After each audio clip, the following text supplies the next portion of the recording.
I'm all for teleology. But let me explain what I mean.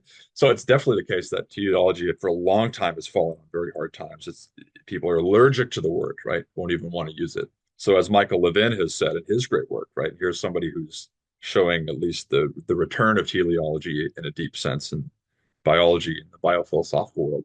He uses the language of a certain teleophobia that we have philosophically, metaphysically, etc.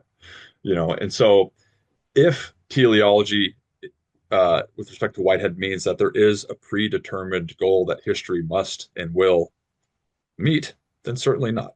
Whitehead's not an advocate of teleology in that sense. To use the musical metaphor, which Jay will appreciate, it's an improvisation rather than a pre-written score, right? But even internal to an improv, there's certain movements of purpose, right? Free-flowing movements of purpose, of achievements of value, etc.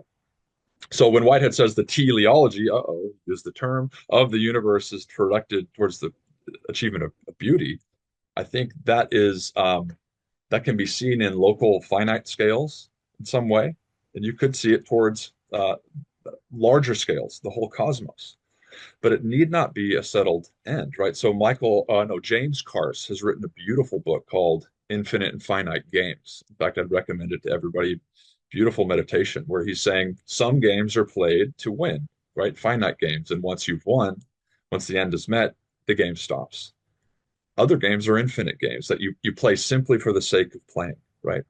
And even Hartshorne would say that something like aesthetic value cannot be exhausted in terms of achievement. There's no nth degree of aesthetic achievement. In fact, it's one of those stubborn, infinite values that is sort of inexhaustible. And I think this is what Whitehead has in mind in some sense in using that language of from a large scale, right, of the universe, the teleology of the universe is headed towards this infinite exploration of the beautiful. But it's obvious that teleology is in his system. Um, right? Every aim that is there's an aim a part of every concrescent occasion.